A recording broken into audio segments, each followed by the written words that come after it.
would you still regard Burgess, who lived with you for a while in Washington, would you still regard him as a friend of yours? How do you feel about him now?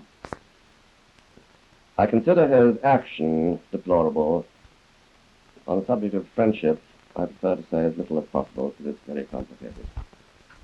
Well, Mr. Philby, the disappearance of Burgess and Maclean is almost as much of a mystery today as it was when they went away 4 years ago or more. Can you shed any light on it at all? No, I can't. In the first place, I'm debarred by the Official Secrets Act from saying anything that might disclose to unauthorized persons information derived from my position as a former government official.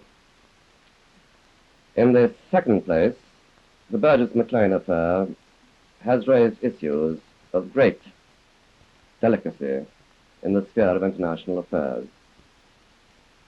I left the service some 4 years ago, and I haven't any means of knowing whether words of mine, perhaps lifted from context, perhaps even garbled, as they sometimes have been, wouldn't severely prejudice or damage the government in its conduct of international affairs. Do you have any other reason for keeping silent, Mr. Philby? I have.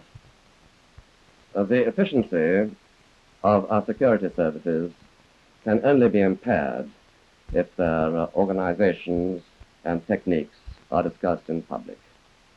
I'd like to ask you one more question, Mr. Philby. The Foreign Office asked you to resign because of your imprudent association, as you called it, with Burgess. Do you think that was fair? I understood perfectly well their reasons for doing so. The question of fairness, of course, is...